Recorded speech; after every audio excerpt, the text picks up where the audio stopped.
What's going on, everybody? Welcome to the Thinking Game Podcast. As we started at 6, long day of work, getting the kids started school today, so pretty kind of jam-packed day to get to this point at 6 here in Little Rock. That's where we're from, Little Rock, Arkansas. Shout out to the S-Dub Southwest. Shout out to Little Rock. But thanks for watching the podcast. And we about to cue the intro if I can get to it. And here we go. Blade, ready to die. You want answers? I want the truth! You can't handle the truth! To protect the sheep, you gotta catch the wolf. And it takes a wolf to catch a wolf. You understand? Allow nothing to be in your life that you cannot walk out on in 30 seconds flat if you spot the heat around the corner.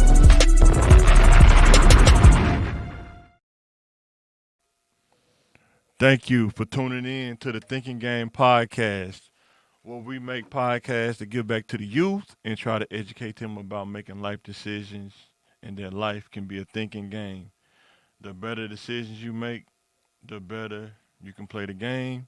The better you can play the game, the more chances you have to win at life. So, with that being said, let us go ahead and get into these slides.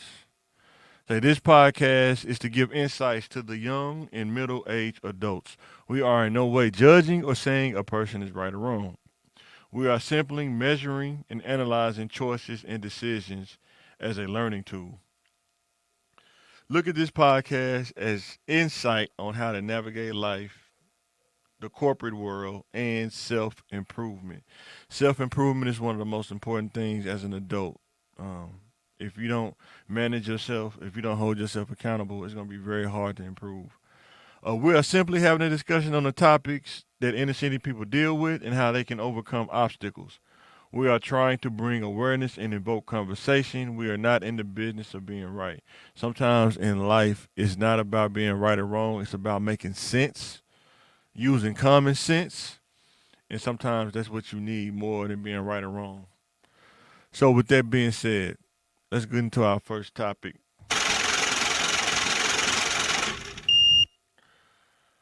I don't know how you say this guy's name, but municipal, maybe. I guess how you say his name. He says, I've been saying this for a while. I've been getting a lot of kickback from it in Slack, but he's saying that $20 an hour is not enough for one person. He said he works 3 jobs, and we're going to watch a video of him explaining it. If there's language in it, I apologize ahead of time. I really didn't get a whole bunch of time to edit it. I kind of had to just pull it while I just saw it. I think he just released it a couple days ago. So let's take a look at the video real quick. Good, y'all. It's Monty back at y'all with another vid. So look, gang. I know it's been a minute and I haven't posted. I know. Your boy been grinding. I've been working, which is what we about to get into. Just to update y'all. So look. I worked 3 jobs and I hate it. No, he said he worked 3 jobs and he hated it. I would too. Because it seems like you'll probably never have enough time in the day to do anything. So let's keep watching. But here's why. The average person that's working is probably getting paid between $15 and $30. I'm going to say average person, I know here in Little Rock, probably between 15 to 20. 30, you doing all right. You actually at a point where you can kind of be stable if you manage, you budget, and live a lifestyle that's sustainable and not nothing crazy. You're trying to boss out, but living a lifestyle of humble or just being managing your finances and not living beyond your means. So. Most people are getting paid under $20. The way inflation is, bro, I don't see how anybody is surviving with families, kids, taking care of parents with on a average daily on an hourly basis. $20 an hour isn't enough for one person. I've been saying this on the podcast, talking to my brothers about it. They saying a person can make it. You got a young guy right here saying it's not enough. What I'm saying is the only way you can make it enough is you have to scale back so much. Like you almost everything has to be calculated. I know some people say you don't want to live by a calculator, but when you're making $20 an hour, those you got to run the numbers because you don't have a whole bunch of breathing room to make errors and mistakes, or it could cost you. It can cause you to in between checks. You don't want to make those kind of. Your margin for error is very slim. So think about that. He's saying $20 is not enough. $20. That sound insane, don't it? I work 3 jobs. I'm going to my second one now. I get paid $22.50 at that job. My second warehouse job, I get paid $18.50, but after the night shift, it differentiates. It's like a different price, so I get paid like 20 some dollars max, right? But then my third job, I'm a sound engineer now, so I work in a studio on the weekends. I get paid $35 an hour over there. Now add all that up, and I'm sitting here telling y'all it's still not enough. That sounds crazy, don't it? But it's the truth. Because look at it like this. If I quit these jobs, 1 job is not enough. 2 jobs is not enough. $30 is starting to become the new minimum wage. So why? I want to ask you this. Let me know in the comments. Why do you think what he's saying? He's saying is not enough. He got to work 3 jobs, and he's saying 30 is not enough. What I tell you is taxes, just the cost of living, gas, groceries, gas, utilities, rent will eat up so much of your money after taxes, after benefits. It will eat up so much of that take home when you get it. You'll be lucky to have $500 left over after all the bills are paid. Just 500. But then you gotta start thinking about gas that eats at that 500. You gotta start thinking about clothes. If you don't have to get clothes all the time, but definitely food and gas. And groceries, man, are so much more expensive now. I mean, you could spend almost 200 just buying the necessity stuff, not even the extra stuff. Just milk, cereal, eggs, bread, lunch meat, all that stuff. But when you're making that kind of money, you can't splurge at the grocery store. Everything has to be calculated, or it won't be enough. I'm telling you from experience. I said that. 30, that's insane to say. The way inflation is going, $30 ain't even enough. And like I told y'all, there's people out here with kids, families, and they can't even take care of them on that hourly base. That's insane, bro. We talked about this on the podcast, and looking at a calculator, and I think after taxes, when you're making 50, if you got a family plan of 1 or more kids, wife, 2 kids, and you got benefits, you that may eat up $1,200 of your but before you bring your check home. They're coming out of your check before you bring it home. So you're probably looking at, let's say, if you're making um maybe 50 or something, I don't know. Um let's just hypothetically say 50 or 55 or something like that. 55,000, something like that, right?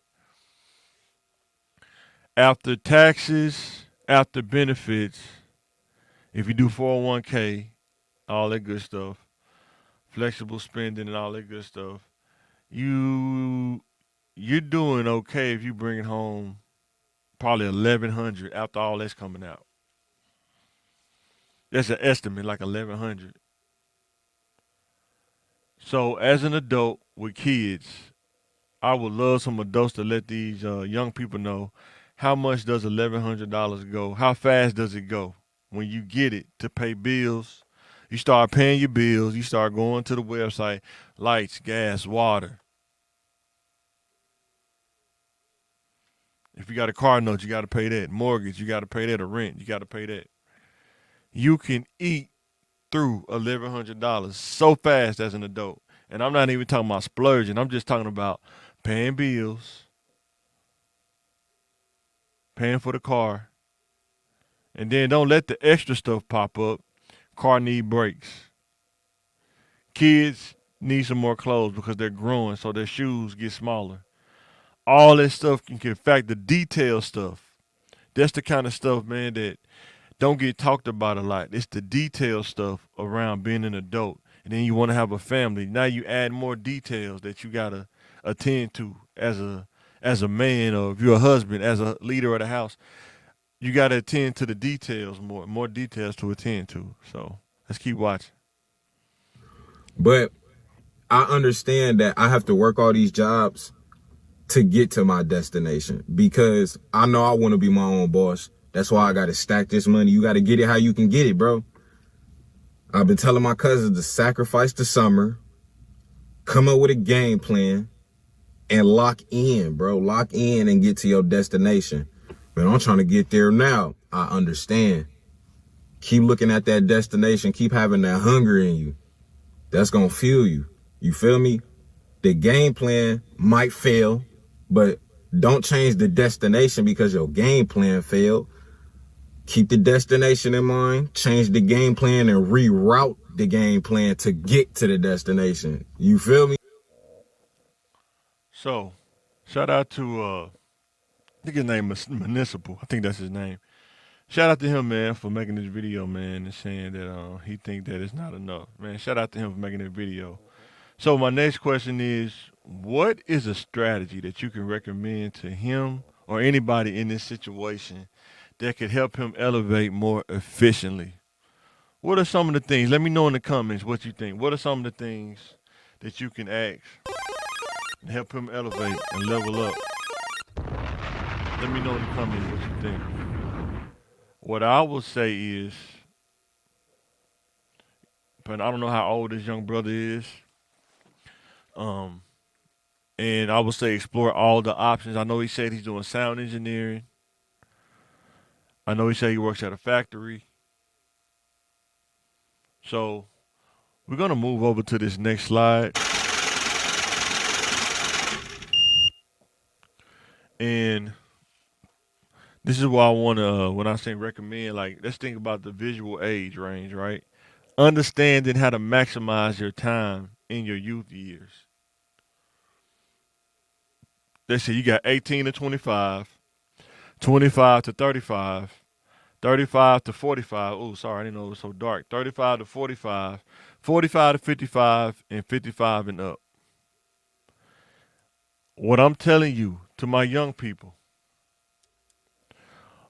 that 18 to 25 range, if you maximize your time, if you get some kind of education, whether it's an apprenticeship, whether it's a degree, whether it's a certification or vocation, anything that you can do to increase your value, if you can do it in that 18 to 25 range, I promise you, when you get to the 25, 35, all you'll be doing is vetting and waiting on the right opportunity to come along because you're prepared. You did all the preparation in that 18 to 25 range. I'm telling you from experience because I didn't do that. If I would have, like I said, I'm in my last semester of school, and if I would have handled this when I was younger, all I would have to do now is just be vetting opportunities. Now I have to turn opportunities down because I have to finish school. That's my goal, is to finish school, get the degrees. I have the experience. I've been in IT for over 10 years, but now I need the degree to be parallel with that. So when I walk into these interviews of these higher end jobs, I have all the keys I need at that point now. It's just selling the magic beans. Let them know that if I say these beans, the beans start gonna grow. That's what it all boils down to. But if you play around in that 18 to 25, sometimes even 18 to 35, if you don't maximize that time or find some way to carve out some time to elevate yourself, to elevate your skill set, man, 35 to 45, those years are going to be hard, especially if you have a family. Like he said, $20 an hour. If you just work one job of making 20, $22 an hour, even 25, he said it wouldn't be enough. That's why it's important in that 18 to 25 range to find something to do that will elevate your value and skill set on the job market. So, if I was talking to him, if he asked me, Mike, what you think? I would ask him, have he looked at any apprenticeships in his area, depending on his age, because I didn't know about these things in high school myself, but an apprenticeship. If you like working in factories, you like working with your hands, have you thought about being an electrician? Have you thought about being a plumber? Have you thought about being a carpenter where you framing houses? Have you thought about painting? Have you thought about in a trade if you don't want to go to college? When I say education, it's more than just a degree.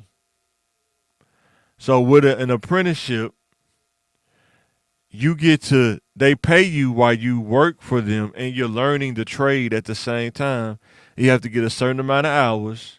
And once you get those hours, you can take a test to obtain your journeyman certification. And then if you want to go to the next level after that, you become a master electrician, master plumber, all those things. But I think they said it's like between 3 to 5 years. If you do this in 18 to 25 and then work on your journeyman and get that around 25, 26, now from 35 to 55, you're good. You have a trade. Your career is going to be whatever you get that trade in. And even if you want to go to college and understand how to run a business, the back end part of business, you got the trade. You get your education around the business end to learn about business. Now you could be a master tradesman or whatever trade you pick. And all you have to do is like clockwork at that point. But you got to have a strategy and you got to have the mindset to understand that the commitment that I'm making now in this 18 to 25 range is going to pay off from 25 to 55, even 25. No, it's going to pay off. But you have to put in the work on the front end to get the success on the back end. I'm telling you from experience, if you get out there and start playing around, want to be in the dating game, you want to play in the gray area, it's going to affect you when you get older, and you're going to feel the funk when you get older. Take it from somebody who did that. I'm telling you. Be smart. Be better than me. Don't be like me. Be better than me. I'm telling you to make better decisions.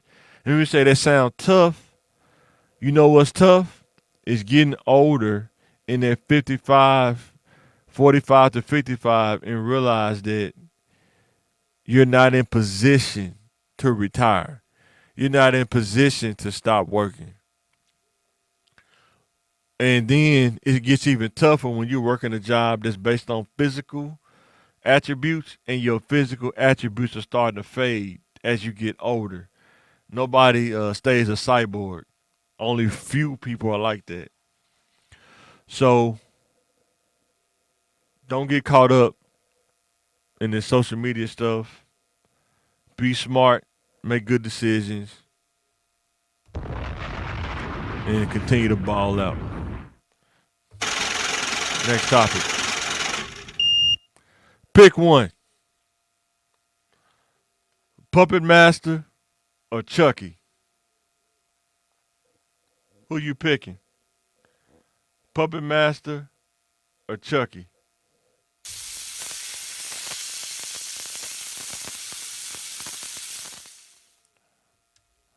I'm gonna pick the Puppet Master because that's something me and my dad used to watch when I was younger. He used to watch Puppet Master, and young people, if you never watched that, go back and watch it. It's kind of like a version of Chucky, the pre-version, something like that. Chucky was more funny to me. It was like a funny, scary movie. Puppet Master was funny too, just depending on how you looked at it. But at first, when you look at it, it's kind of weird seeing puppets, do crazy stuff. But yeah, that's something me and my dad used to watch when we was younger. Puppet Master. I'm a little biased on that. Puppet Master. I'm gonna pick Puppet Master. But let me know who you pick in the comments: Puppet Master or Chucky.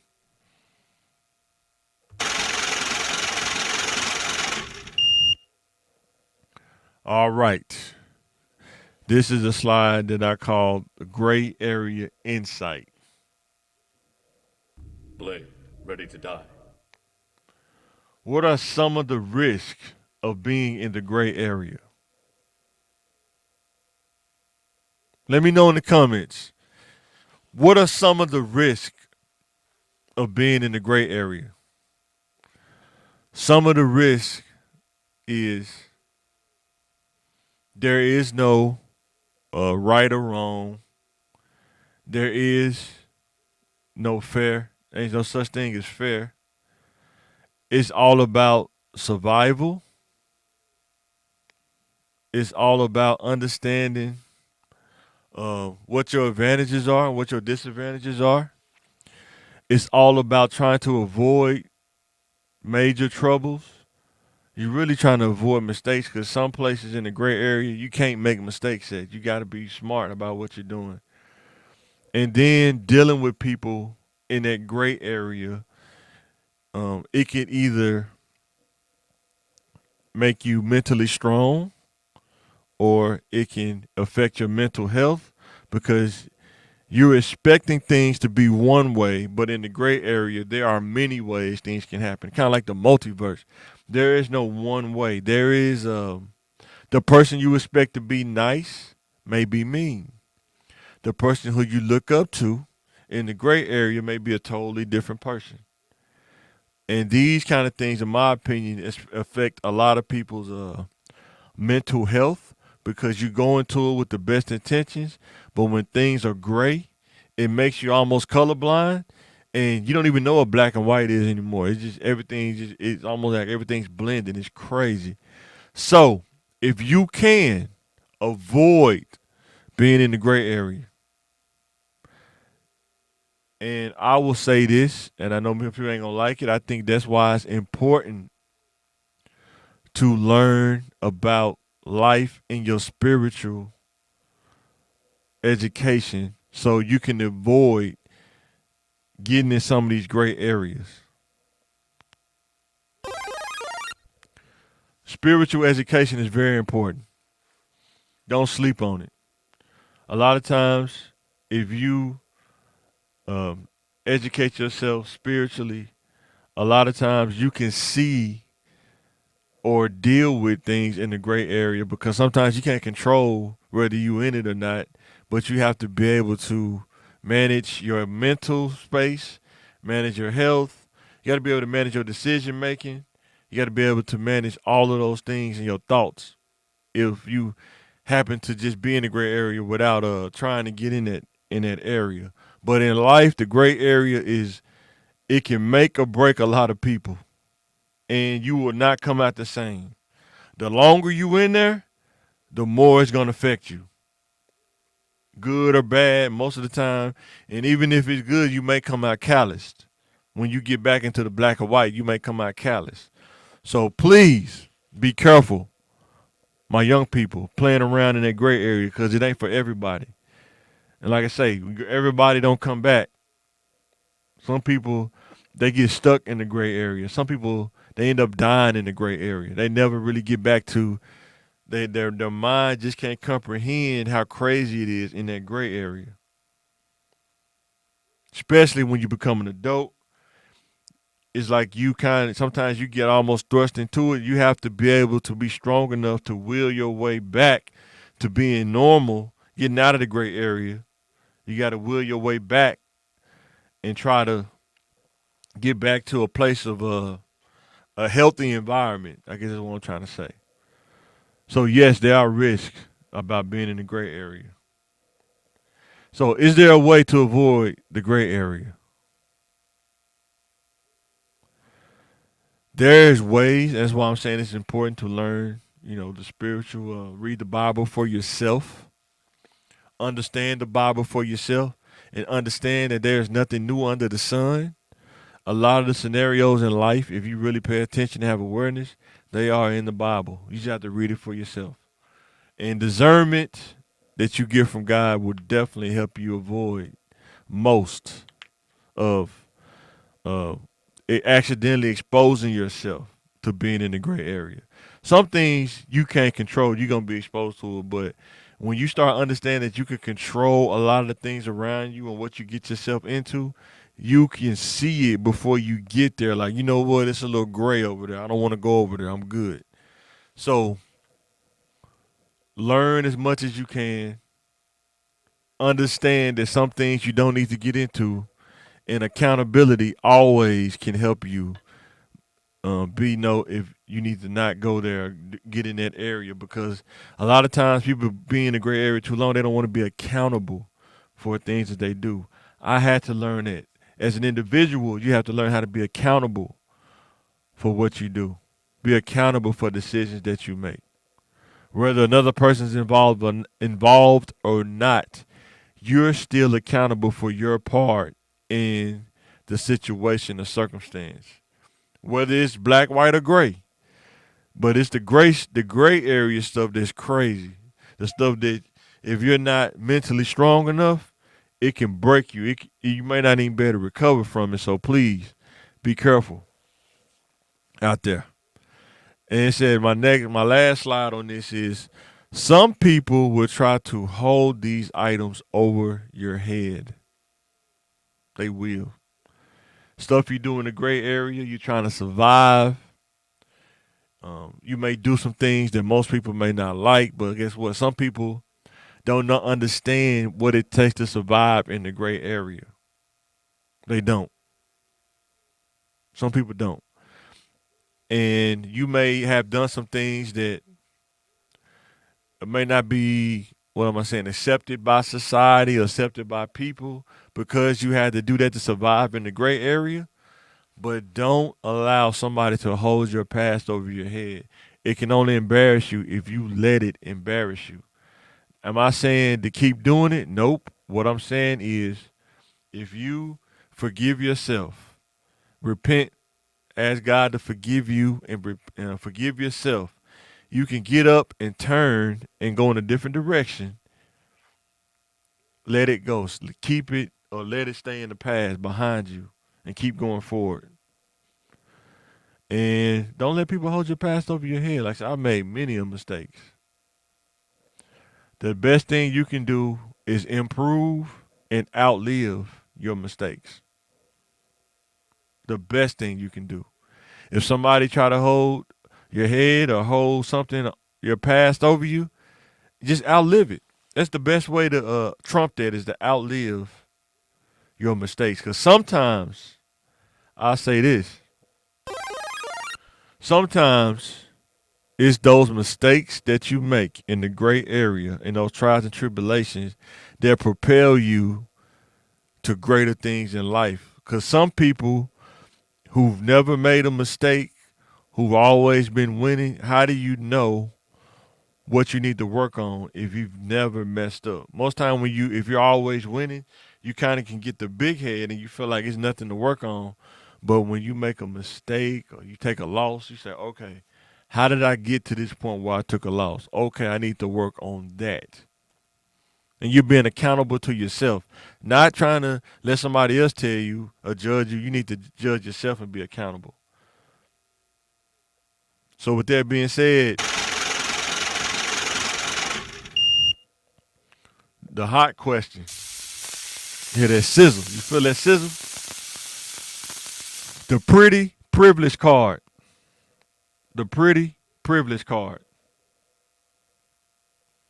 The question is, when will the privilege expire? It could be for either or, man or woman. You have to understand that a lot of people now you see on social media, like just say people trying to do these IG models. They're trying to get all what they call the BBLs and all this stuff and a bunch of synthetic stuff.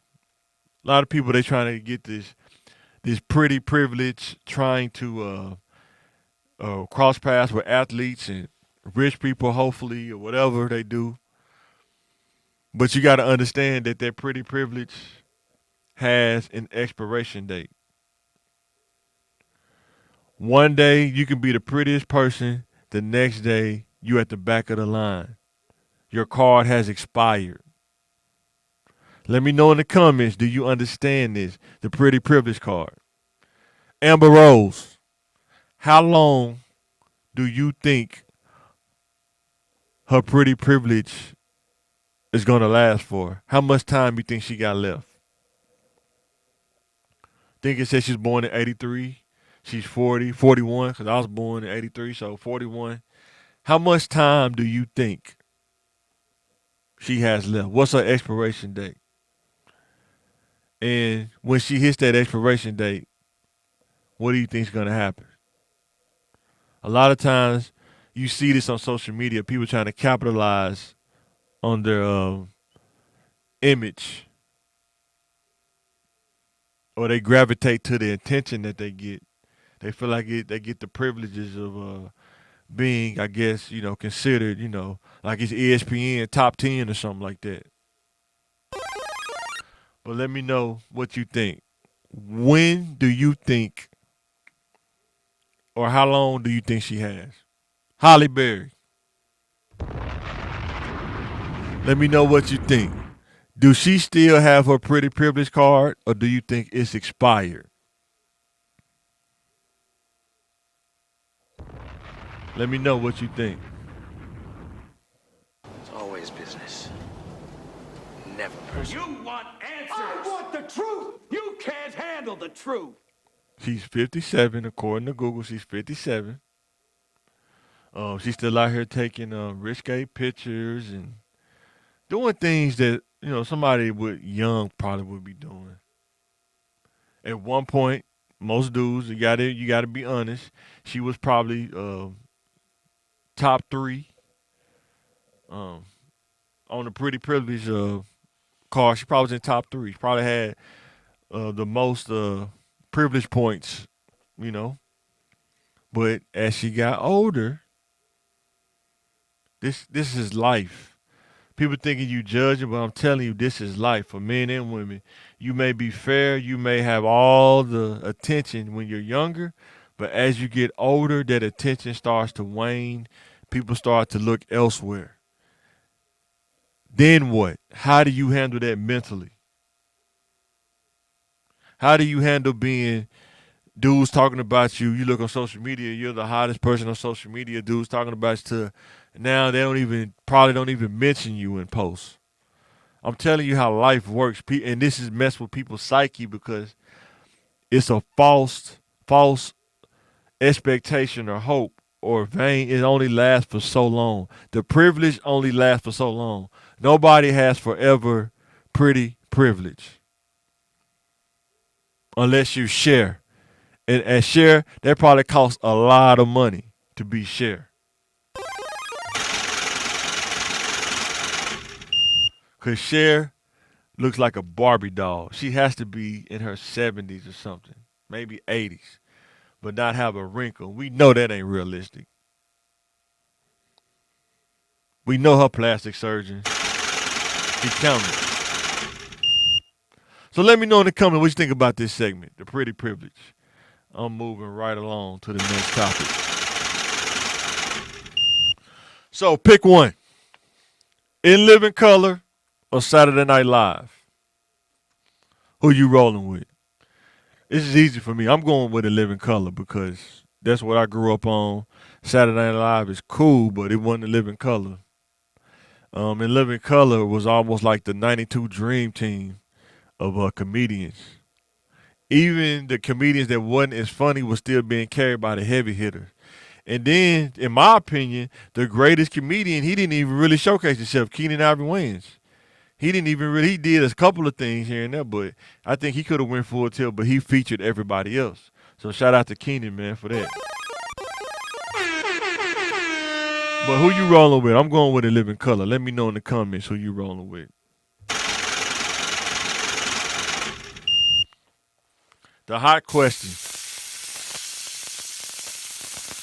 Does being in the gray area affect your mental health? And the answer is it does affect your mental health being in the gray area because you meet people, you may have met somebody at work and they're cool. But when you're in the gray area and you meet them, they may be a totally different person. That's why you have to be careful. And you have to not build pre-notions about people. Don't put nothing past anybody because you never know what another person's into. You never know what they got going on because you're not with them 24/7. And what you got to understand is, as you get older, that's why it's good to build friendships when you're younger because you know that person from 13, 14, and you still don't know from like 1 to 13 who that person is, but from 13 up to 35, 40, you know that person. But if you meet somebody at 35, you got to think from 1 to 35, you don't know what that person did, only what they tell you, if they even tell you. So you have to figure out or play the game of understanding what kind of person you're dealing with, whether a friend, whether a spouse, anybody. Dealing with work, the gray area, stuff that people don't talk about, the detailed stuff. People don't talk about that enough. It affects your mental health.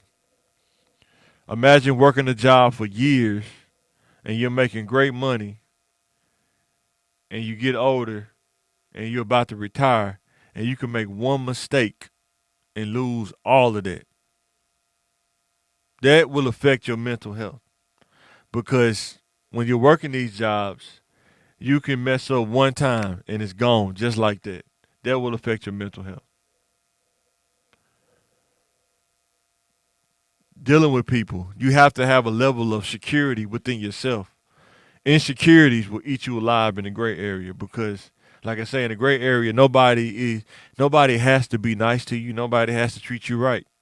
You have to understand that before you go into the gray area. If you don't, that will mess with your mental health. Understanding that nobody is guaranteed to treat you any kind of way. Ain't no guarantees in the gray area. I'm not really sure if I can. So the next one is, will it sharpen your perspective based on the experiences and trials? It will. But you have to have a perspective to move, to keep moving, even when things suck or you get a bad, you take a loss. A lot of times you got to learn how to let stuff go. You got to learn how not to hold on to stuff. I can't stress it enough. Some people say I can't let that go, but what I will suggest to you is you never know what's tied to your health. Holding on to something probably can affect your health just by holding on to something, just by not letting something go. It can sharpen your perspective based on how dealing with people. You kind of understand patterns and behaviors. Like nobody's the same, but patterns and behaviors are similar in different character traits. A manipulator has behaviors and patterns that's similar across the board. A person that likes to control, a control freak, that's what they call them. They have patterns and behaviors that's similar across the board. What they call a narcissist will also have patterns. A person that use people, always asking for money or something, patterns and behaviors. A person that's lazy, patterns and behaviors. You don't have to know the person personally. You can just study their patterns and behaviors. And when you're dealing with people in the gray area, you kind of see those things, not from a judgmental standpoint, but taking in data to avoid or continue on dealing with this person based on their patterns and behaviors. Not from a judgmental standpoint, but from a beneficial standpoint. Is it going to benefit me to be around this person, or if it's going to put me at a disadvantage to be around this person? You have to answer those questions within your head. You have to make that decision as an individual. So let me know in the comments what you think about that. Pick one. Nike slide-ons or Birkenstocks slide-ons. I'm gonna go with Birkenstock. Most people probably go with Nike, but I'm going Birkenstock. I like Birkenstocks, and I like the part that got the back part to cover your back of your foot up, but they still slide ins though. I like those. They're comfortable. I even had some. Actually, their color to be exact, and I really like them. Once you break them in, I mean, they feel like you just walking barefoot almost in that sole. So I'm going Birkenstock. But let me know in the comments who you rolling with: Nike slide-ons or Birkenstocks.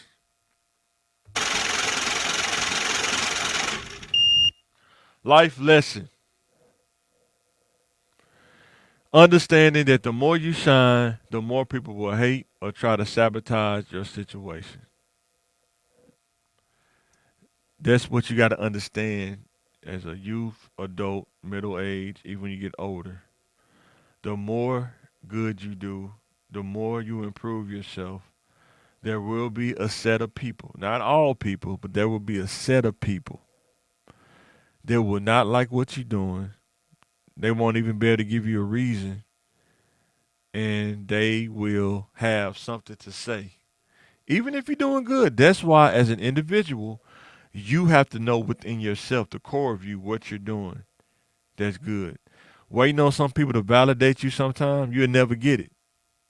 You have to validate the things that you're doing based on your metric of judging what's good and what's bad.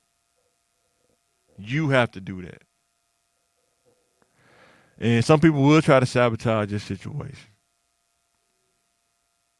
You know, you're trying to go to school, you're trying to do something to better yourself.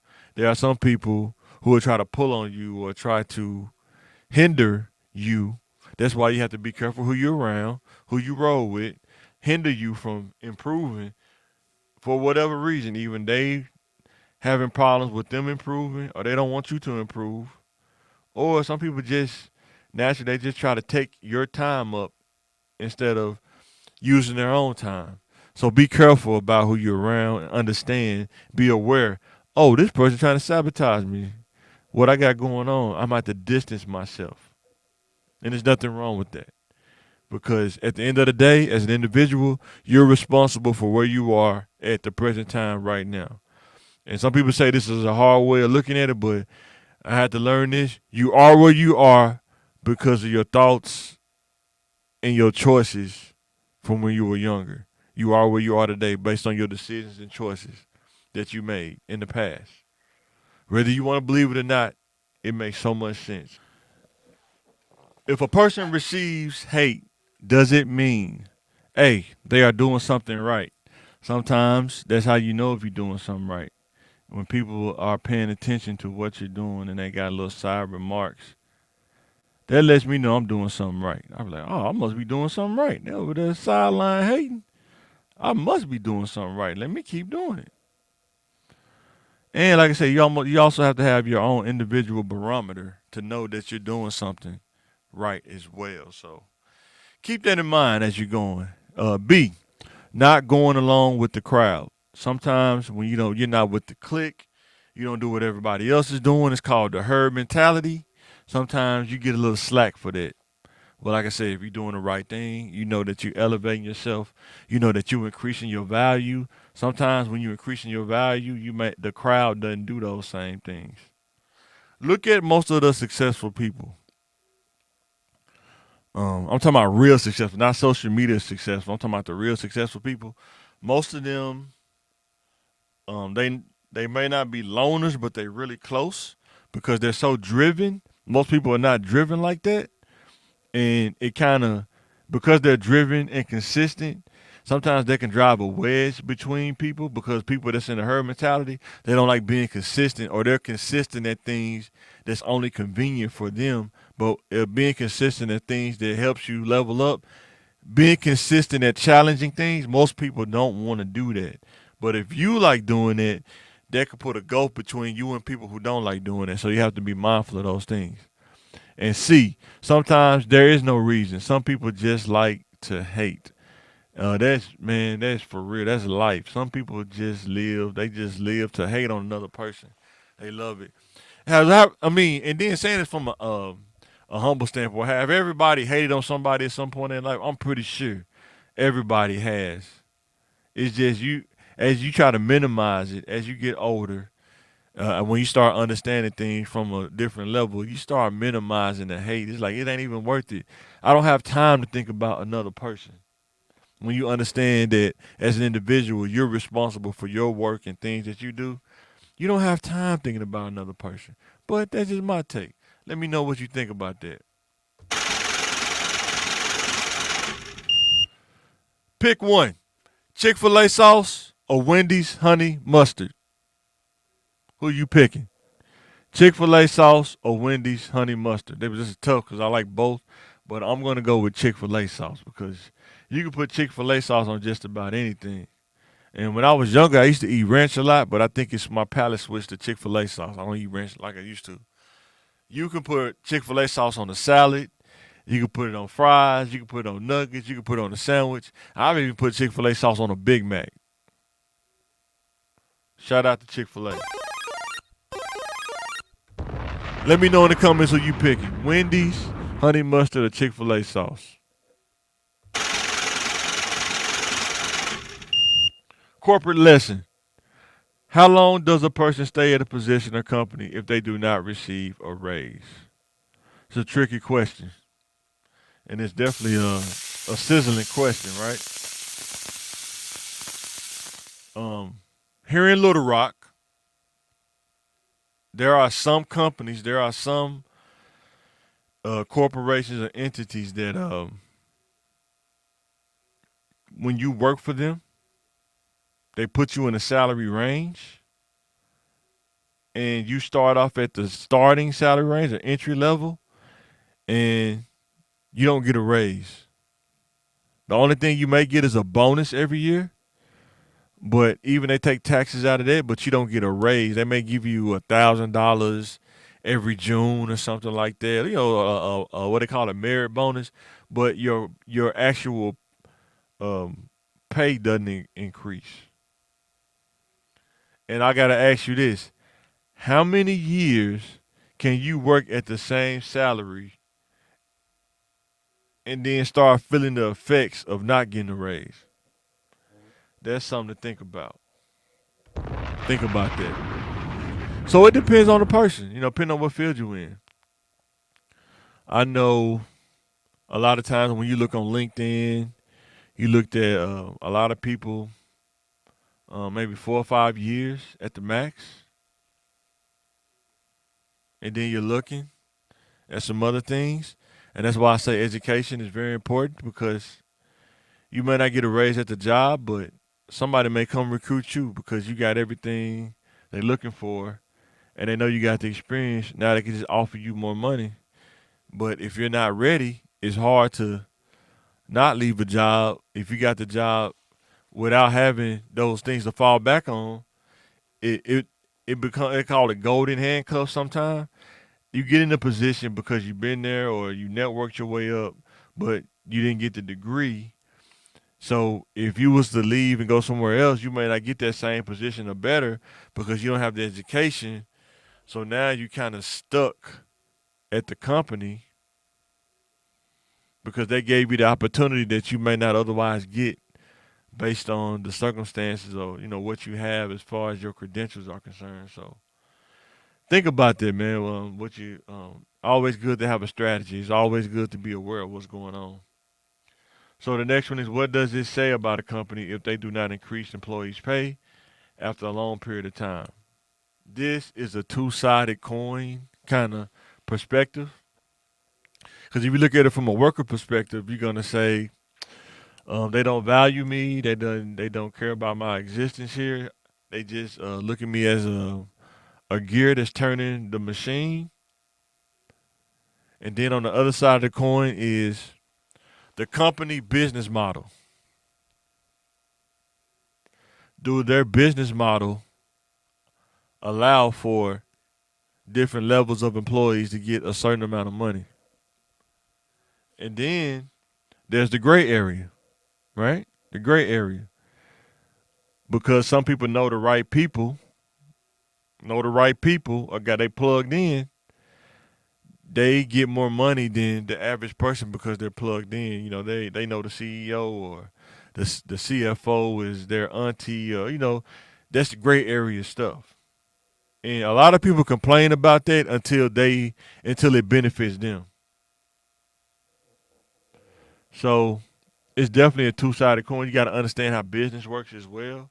Understand that different levels in the company only can make so much money based on the business model, and you got a choice at that point. Either you can understand what you need to get in order to elevate higher on the business model, or you can stay where you're at, and you're probably not. You're gonna max out at a certain number, or you're gonna hit that ceiling, and you can't go no further. So, with that being said, the inner city life spectrum, and the question is, where would being hard, some people say they're hard, or they're being tough, fall on the spectrum? I think it varies, but I think more towards the orange, like greenish orange. Gonna be a tough guy, but the thing is, you can get stuck in that, and it doesn't translate in every part of your life.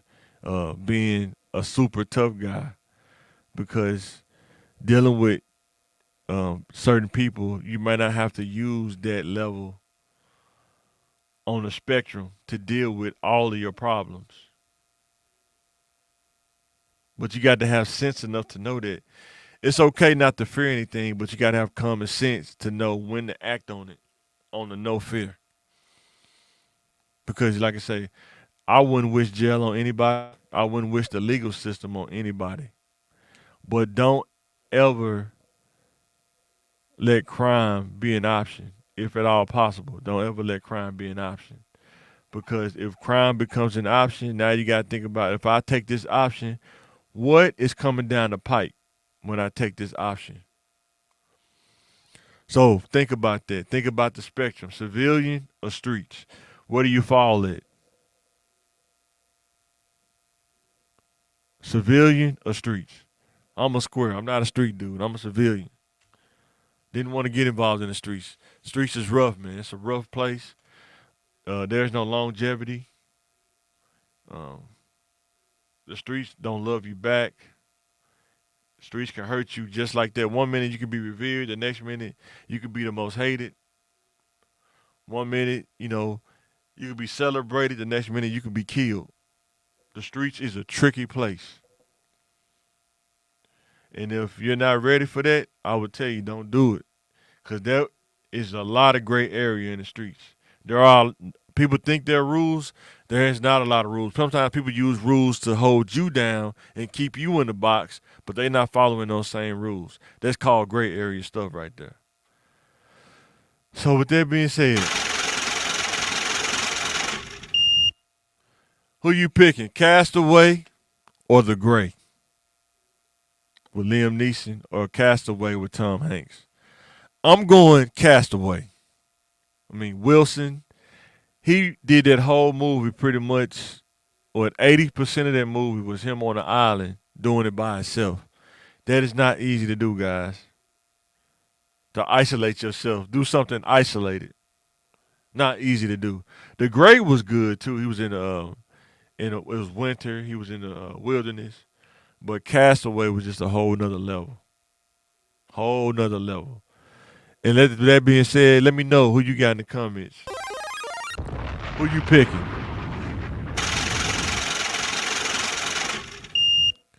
Next, pick one. Haku or Steve Blackman.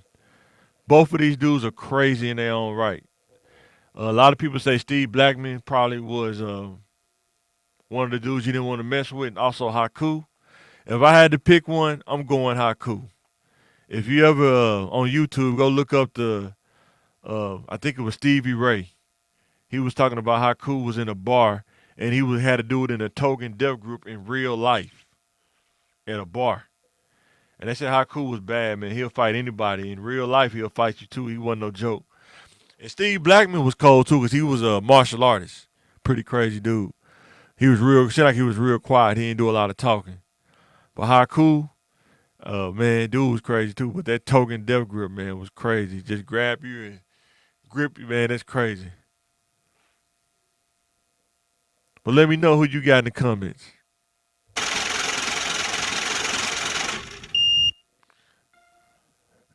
Jay, what's going on, bro? What's going on? What's going on? Man, you got it, man. Running around crazy. Thought I was to catch the tail end of it. No, you good, bro. I can go back to some of the slides, man. If you want to, man, go back to some of the slides. It's up to you. I'll show you though, man. You see the video I sent, man. This dude was saying that he was saying that it's not enough. He was saying he worked 3 jobs. He was saying that $20 an hour is not enough. And I was saying, what strategy should he take if he want to be more efficient? He have to work 3 jobs. I was telling him the apprenticeship. If he's in the factory work, he should definitely think about apprenticeship if he's young enough.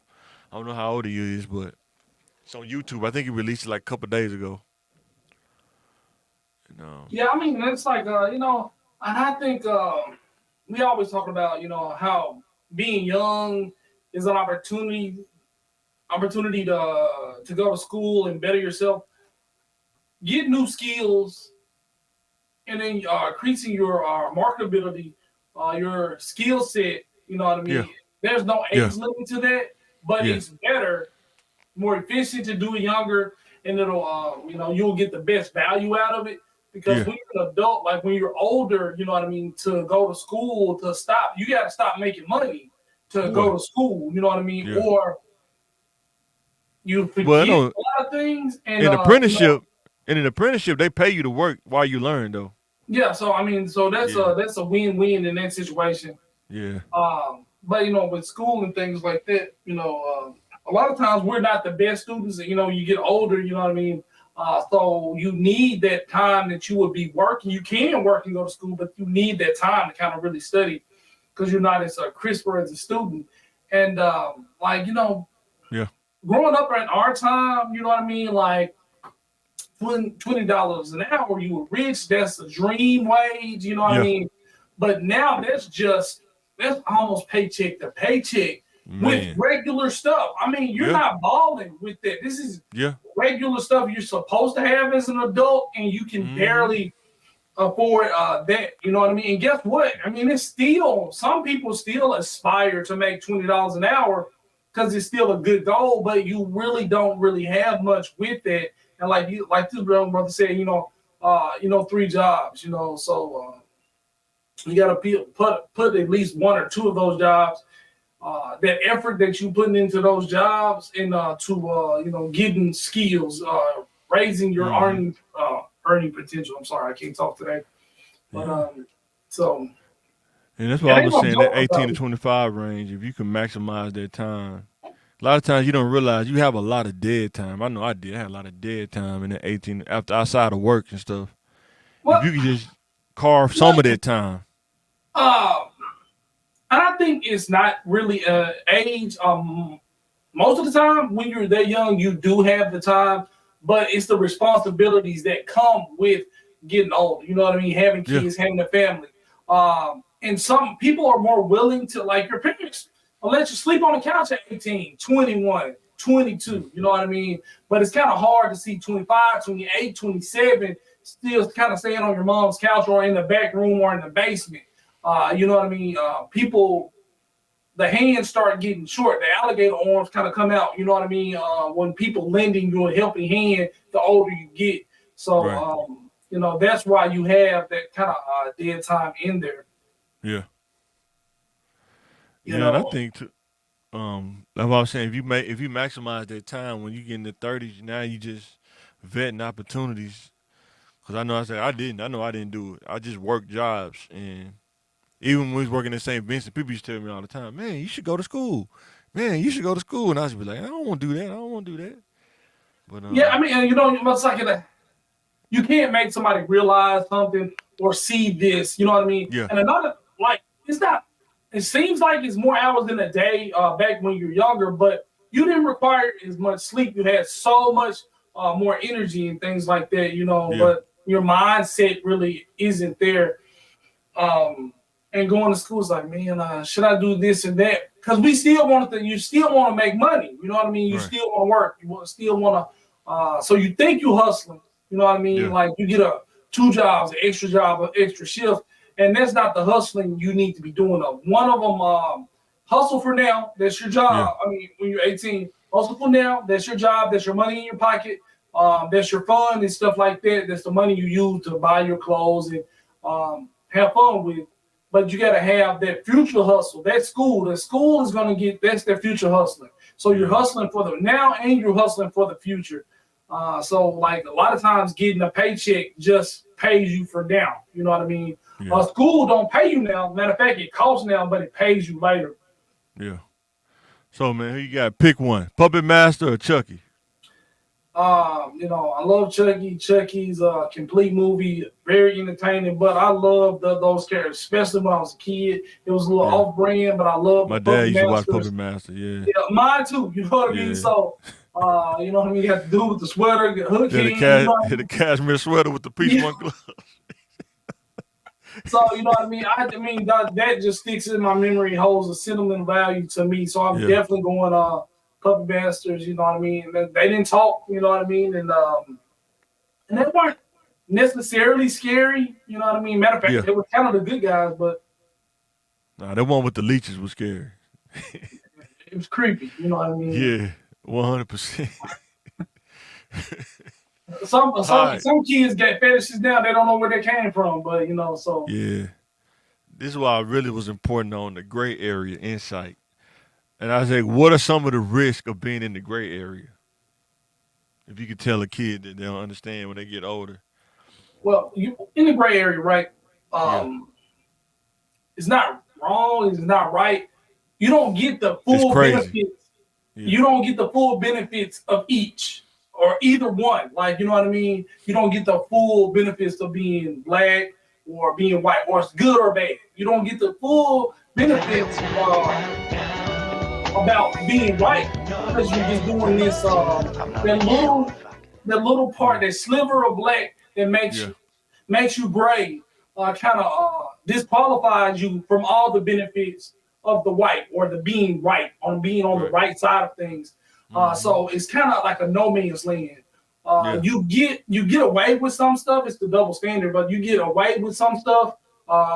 It benefits you, but you don't get all the good benefits either. You know what I mean? If you get caught in there, they're going to consider you off base. Well, I wasn't all the way in the black, but I was in the gray, but you're still off base. You're not where you're supposed to be. And that can get you in trouble. And some of us live in the gray area, and you get so used to being in that little in-between space, you don't think what you're doing is wrong because this is how I do it. You know what I mean? Right. And then you get caught up and you're going to face the full consequences of being fully wrong when you are only halfway wrong or halfway right. You still right or wrong. Do you think this will affect a lot of people's mental health? A lot of people they be in the gray area, man, and they think it's supposed to be a certain way, but there is no certain way in the gray area. Yeah, so it's you can say it's expectations and it's reality. You think it's supposed to go a certain way. You got certain rules like these are my non-negotiables, but then you get in the situation, you start letting stuff slide. People start letting you slide with stuff, and you got to really in relationships and in professional situations, you got to have your boundaries. You know what I mean? You got to separate that black from that white, and just don't compromise when it comes to the things you hold important. Sometimes you can go a little gray, a little bit in between, color outside the lines. Yeah. But there's no risk. That's how you revert it, but it's risk associated with that. No guarantees.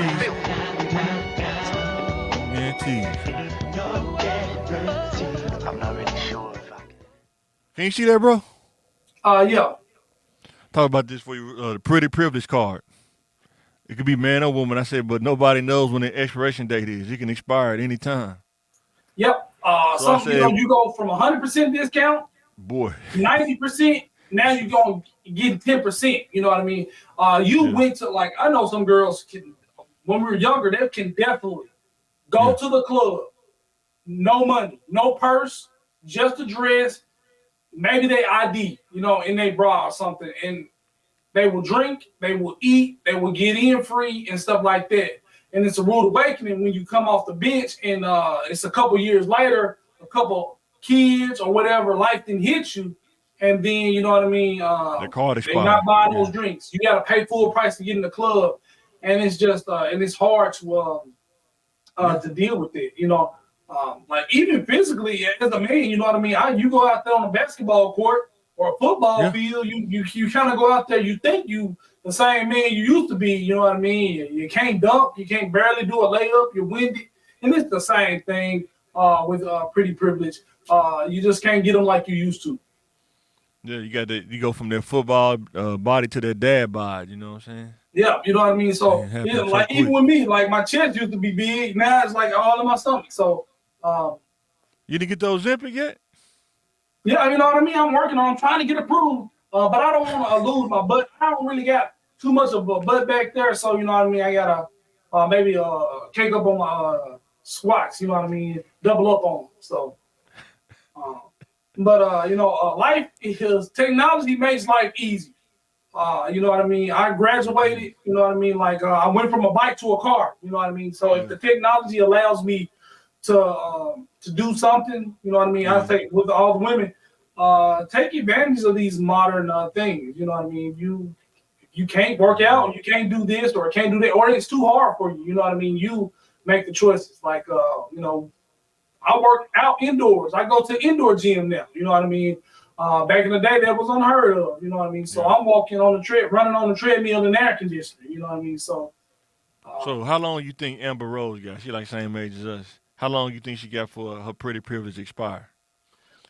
She invests, Amber, to be a specific example, she invests in herself. So herself is her body. So she works out, maybe some surgeries. She's very aware of her talents and what gets her where she is. I think, she can rock it for a long time. I think she got solid 10, maybe 15 or 20. But it's gonna change. It's changing already. So 10 years ago, she probably was 90%. Probably 2 years ago, 90%. Yeah, you know what I mean. And maybe 10 years, 15 for sure, 100%. Wherever she goes, like you can see her with somebody who's like, I definitely I'll pay to be second, third, fourth, just to be in the presence of her. And it reflected that her stock was up, you know what I mean? And it affected her money. Like she's getting money, popularity, fame, like TMZ selling photos of her just walking in the mall. You know what I mean? And that's kind of died down, you know what I mean? That kind of hype dies down. But like I say, she's still a phenomenally beautiful woman, you know what I mean? Very high class, looks very pretty. She's doing what she needs to do to keep her physical appearance up, you know what I mean? Sharp mind as well.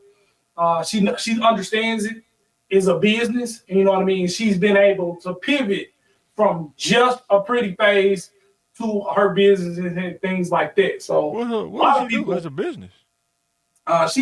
She's involved with a lot of stuff. You know what I mean? Don't quote me on her all of her ventures and things she's got going, but she's got her hand in a lot of pots, and she's But ain't cooking nothing though. Just touching the she's pots. very self-aware of what what she's doing. And a lot of people kind of like stay right where they are. You know what I mean? They gain 50, 75, 100 pounds and still expecting the same pretty privilege or the same modeling contracts. You didn't check that card? You didn't check your card? It's expired. You didn't check You know what I mean? You try to use your debit card online. They say, oh, no, this card's expired, man. Yeah. So, you know what I mean? You got to look at that. Because you feel the same. Everybody, all of us, like, we're still looking through the same eyes. But what we see in the mirror is different. You know what I mean? Yeah. We get used to it because we slowly change day by day. But other people people really taking account of that. You know what I mean? I just look a little bit bigger. You know what I mean? Those are 20, 25 pounds. you can't get the same modeling contract that you would that you would 5 years ago, 10 years ago, or 20 pounds ago. Yeah. And it's the same thing with men. When you stop producing at a high level, you're not going to work, you're drinking every day. You know what I mean? You look like what you've been through. People are going to start treating you different. You got to start buying them gas station pills because you just can't. Yeah, you know exactly. Yeah. You know what I mean? And a lot of times men have it's the double standard. Women get all this stuff for being pretty, but men have the double standard in their advantage. They can compensate for not looking their best, not staying physically fit, or being not keeping themselves up with grooming habits and things like that, because they can compensate with that with money. Because money is gonna be attractive to men, women. People are gonna be drawn to you for that, trying to network with you. You know what I mean? So people that's attracted to money, is that gray area stuff? Going into the gray? If you because you just never know what's gonna happen to you when you do it. You know what I'm saying? You attracted for the wrong reason. Exactly. If you're determining your value based off money, you're definitely like, well, I think these people really like me, and then you start believing it. You know, it's black and white. They like you or they don't. But they don't like me for my money. Now you drink your own Kool-Aid, that moves you into the gray area. You know what I mean? Because I think they kind of like me. You know what I mean? Is they black or white? No. Is it option A, black? Yeah. Do they like you? Option B, 2, white. Do they not like you or they hate you? Well, they really didn't really fool with me until I got the money, but they seem really genuine. You know what I mean? So which one is it? Well, it's a mixture of 1 and 2. Now you're in a gray, you're in no man's land. You fooling yourself on some stuff like that. And I don't blame you for being fooled, because a lot of people are really convincing that they really genuinely like you, have a connection with you, and they just want to use you for your body, your money, body for women, money for men, and things like that. I thought she loved me, you know what I mean? 5 years of marriage, you know what I mean? She moves on to the next baller. Same thing with women. They get with this man, millionaire, billionaire, whatever the case may be. They're beautiful, and then the beauty runs out. Now she's 40, and he upgrades to one 22-year-old. Well, I thought that man loved me. No. Well, he loves your beauty and your status for that time. Right. You know what I mean? And then that time expired, and now he wants a new wife. You know what I mean? The same age as one of his kids. So what do you think about Halle Berry? You think she still got us? You think she getting close to expiration? To me, Halle Berry is one of the people I think is she's not really like sexy to me, but I think she will be beautiful forever. Like, you know what I mean? Angela Bassett was beautiful 20 years ago, almost 30 years ago, and she's still beautiful now. You know what I mean? I think Angela Bassett is smart because she just didn't rely on it. She got committed. She got married. Of course. You know what she's not in the game like that. I think Halle Berry's still in the game. You know what I'm saying? She is married. Angela Bassett been married a long time. Yeah. And we're just talking about beauty, but like when you're talking about because these kind of people that use this card, they do the thirst pictures. They having the pictures with themselves covered up, taking pictures like this. They still trying to get that attention. You see what I'm saying? Yeah. But you got to think about with Halle Berry as well. She's been married, comes out and had a couple of kids, and she's still talented outside of her beauty. But I just think that's one woman that's just going to remain beautiful, differently beautiful, but still beautiful nonetheless. Because I said when she first started, I mean, she probably was top 3, ESPN top 3. Yeah. But it seemed like over the years, you don't see her in as many movies. You don't see her, I mean, but like she's probably gonna be like mid beautiful. She's not gonna be like top of the line. She's not gonna be like mid. When it like sexy, maybe not, but I still put her in a top 10 beautiful women.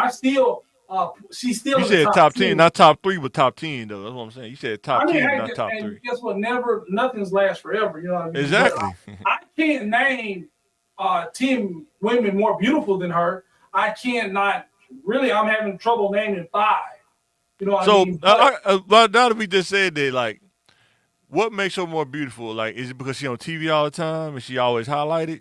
Because I'm pretty sure if you wanted to, you could probably find 10 girls, just even in Little Rock. I mean, because it's not. not a really extraordinary thing. It's just it's Yeah. subtle ways. Maybe maybe if I saw another woman that was in Walmart or something Yeah. side by side with her, they probably match up evenly. But she's just kind of like she looks like that. You know what I mean?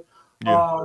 You know, I Okay. don't think like she's not really she don't really have big breasts, long legs, long hair, or what hairs, whatever she wants to pick. She doesn't really have anything. She just puts together real nice. She's a person, that's kind of beautiful. I I think can't just name off attributes or brown eyes or thin eyebrows or nose structure.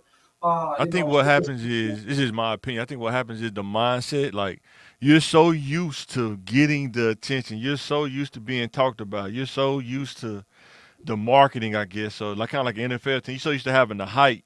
When it's not there anymore, does that affect the mental? Because you're so used to being sought after. You're so used to dudes, posting pictures or reposting stuff. Now it may not be the same frequency.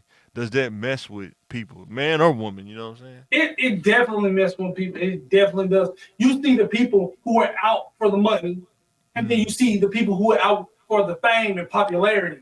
And Yeah. the people that are out for the popularity uh, will still be trying to put out music or still be trying to act in a movie with that same niche, like trying to be the leading lady. You Yeah. know what I mean? You're 60 years old, but you're trying out for the lead part. You know what I mean? Yeah. For a 23-year-old and something like that, because they'll keep going for the plastic surgery just to get that feeling that they get when they first took the stage. You know what I mean? You see singers 60 and 70 trying to still put out a new album. You know what I mean? Because Like they Cher, want right? that rush and they feel Cher just produced Cher just recycles her old music. You know what I mean? Yeah. I ain't heard an album from her in a couple 10 to 20 years, but I He said, I'm running not that money though. I don't know who a surgeon is, but he getting right. it though. Like Mick Jagger, you know what I mean? Yeah, the Rolling Stones, they be out there, singing. They 70, 80. Yeah. But I think nothing compares to the high of hitting an arena and people just shout your name Yeah. and all that. I don't think any money can replace it. A lot of them go broke to feel that feeling again. And Yeah. there's nothing like having a hot song on the radio and performing it for the first time for people. They hear it and they sing your song word for word. And it's not an old song from 10 years ago. It's now, and they just really trying to capture that lightning in the bottle. They'll go broke for it. And that's an addiction. That's a problem. Trying to get that first high, Yeah. like when people say crackheads was just trying to relive that first high. So, and I Boy. think that's a problem. And it happens to people like they were very popular and pretty in high school. You know what I mean? 400 pounds later, they only thing they want in life is that feeling back. Yeah. So what do you think? Pick one. The Living Color or Saturday Night Live? Love Saturday Night Live because Eddie Murphy was on it. You know what I mean? It was just so funny. So many people went through it, but just Living Color as a show from start to Yep. finish, the original character. So many people got their starts in there, and it was just genuinely funny at all ages. I was very young when the Living Color came on. Got the humor in it. Watched the years later. Funny for different reasons. You know what I mean? Yeah. That's just they had slapstick comedy, or they Boy. had Everything. LGBT funny. They just had anything that you Yeah, can. yeah, but they probably can't even play that now. They'll probably get Yeah, in trouble now. exactly. But it was just, and it's just all of us. Like you saw, people of color really, really, really being funny, and they didn't exclude white people because Jim Carrey's there. The other Yeah. lady, she was very funny. Yeah. She was there too. I Yeah. just really love Ain't Living Color. You can't now Saturday Night Live is still going strong, but you know what I mean. In Living Color captured something, and I think it's unmatched. Yeah. What's the one other one I seen? Yes, this is one I was talking about too. I can hold you too long, but so I was saying understanding that the more you shine, the more people will hate or try to sabotage your situation. Is this a true statement, or is this like you gotta kind of understand how life works? I'm trying to get young people to understand this. I hate the overuse of this sentiment. Like when people say this, or when you Yeah, shine, people gonna hate on you. They was already gonna hate. Those are the yeah, people that's like, true. but people that was in your corner, they was always gonna be in your corner anyway. They was ride or die regardless. Like I ain't never seen your friend that was really your friend switch up on you. Like, well, man, that was my day one from kindergarten, and they switched up on me. They probably really wasn't your day one. They was just probably your friend by proximity, and Yeah, then something happened. You know what I mean? So you gotta watch that, like, you know what I yeah, mean. And then trying to be weary of like your really good friends that are actually ride or die. Well, man, I'm the only one making money, so y'all this and that. And you know what I mean? You're alienating yourself from yep, them. It's you. Now you think you too big, and now you are paranoid that everybody hmm, trying to knock you off because you yeah, hear all these sob stories. So you got to really, it's a case by case basis. You know what I yeah, mean? People gonna hate, but still the same amount of people love you. I can go, and you got to think: are you an optimist or are you a pessimist? So if yeah. you think, Real deal. sit down right now and think of the first 10 people.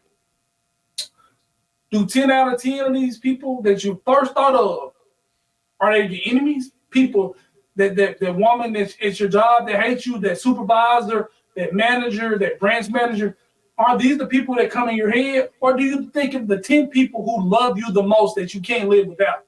Mm, Because I guarantee you, how no matter how you're alone you are, you got 10 people that will ride for you. But you don't think about them. You focus on your haters. A lot of man, people for real. focus on the haters. You know what I mean? Like, Mike, every day, you got 3 people. I know you have more than 3, but 3 people live in your house that love you that'll never switch up on you. You know what I Right. mean? But people don't think about those 3 people. Mm-hmm. You know what I mean? That think you're a hero. They think about Tasha hating at work or Bill doing this. You you control what you see. Uh, And also, I told him too is that you have to know what you're doing as an individual. You have to understand you. Like if what you're doing is good, and is what you're doing is bringing value to you, you have to live with that. You may not always get validation from people. You know what I'm saying? And you have to be able to understand that. Because some people, they want pats on the back, they want validation, or they won't do it. You know what I'm saying? So and it's the like, expectation of yeah, validation that really leaves us hurt. You know what I mean? Anger is just your response to an unmet expectation. And a lot of yeah, people get all these expectations of people. Like, well, hey, I got a million friends. When I start my business is going to do this because my friends are going to do this. You're expecting them to do something they never agreed to. They're supposed yeah, to watch your content. They're supposed to be your main customers. Just because I love you, I don't have to show my support to you financially. You know what I mean? And I exactly. don't have to do that. That person has an individual struggles and things like that. You know what I mean? Yeah. Counting somebody else's money takes the focus away from yourself. That's what you're Mm-hmm. supposed to be focusing on to be what you can be and fulfill your purpose. But well, I know Mike make 200,000. He could at least do this for me. That's Mike's money and that's Mike's family. I don't know what they got going. Boy, You know what I for mean? real. It's people that directly rely on him, and I can't, police his time. Well, if you was my real friend, you would do this, and I have that expectation. Boy, Well, for the real. least you can do, saying expecting somebody's, well, the least you can do. That's a crazy attitude, and it's distracting you from your purpose, your expectations from others. Well, people in California really love my content, or they really like my music, or they really buy my albums and things like that. Mm-hmm. What's for you is going to come to you looking at people that have done nothing um, Oh yeah. to hurt you, but they didn't do anything to help you. Right. If you're mad at that, that's a you issue. Exactly. That's the you issue. You're counting Mm-hmm. money that you had made. You're counting on a different type of support. You know what I mean? Because we all want support, and we want this type. Like I want support from Mike. And I get in my mind what it looks like for him to support me. But him supporting me in his mind looks totally different. Mm. You know what I mean? So you gotta kind of And watch that's that. that's a lot of gray area stuff too. Like you said, expectations, like either in relationships. it's stuff that you talk about, then it's the gray area stuff that you don't talk about. People just play that assumption game, you know what I'm saying? Mm-hmm. Or they won't ask you. They won't ask you because if they ask you, do you like this? Yeah, I like that. Now, going forward, are you gonna do that now that you know? Because that's how they use I don't know to get out of stuff. I didn't know. I didn't know you Yep. wanted that. I didn't know you wanted me to do that. Omission. I guess they try to say I didn't know as like like an omission to not know. You know, it's like gray area stuff, man. You know what I'm saying? So And even like sometimes we be telling people, we be burdening people with stuff like, well, I need help and I need this. yeah, And hey, Mike, I want you to do this for me. Like, man, I can do it maybe once or twice. But like every time I get paid, I gotta give you $200, or boy, even something as simple as giving you a ride to work. yeah, I can do it 3 to 5 times. You told me that's what you needed from me. right, But like 2 months, every day, I gotta wake up an hour early to get dressed, take you to work, pick you up, take you to work, go to work myself. Like sometimes our expectations out of love and our relationships, we be pressing people too much. I understand you're going through something, but sometimes our expectations are a little. I'm with you. Yeah, A bunch of pennies will eventually make a dollar. yeah, So 100%. So tell me what you think about this, bro. Pick one: Castaway or The Gray. man, two of my favorite actors, they can hold movies on their own. You know what I mean? You got Liam Neeson in the snow with a weird Fighting like. wolves. When I hate my job, like, well, at least I don't gotta be in the snow fighting wolves. Boy. But it was a different. It was just a whole different vibe, high intensity. But I just really like Castaway. Even though Tom Hanks was in a terrible situation, when you hear him talk in the situation of how he handles stuff, it makes the really movie lighthearted. You know what I mean? And it was a really depressing, terrible movie. You really watch it, but it being Tom Hanks, you know what I mean? Like, oh, that's a good movie. You know what I mean? That's a feel good. Anybody, man. Like it's like, yeah. But I definitely gotta go Castaway. Yeah, I did that too with Castaway before you came on. Was it about Haku or Steve Blackman? I know that's all right. When I was talking about that earlier, I was like, they both crazy. Man, like but like the stories, and I say Steve Blackman's really a dangerous guy. But the story you hear about Haku in real life, they say, man, that just dude was crazier in real life than he was. Did you hear that Stevie Ray? You hear that Stevie Ray story? I don't know.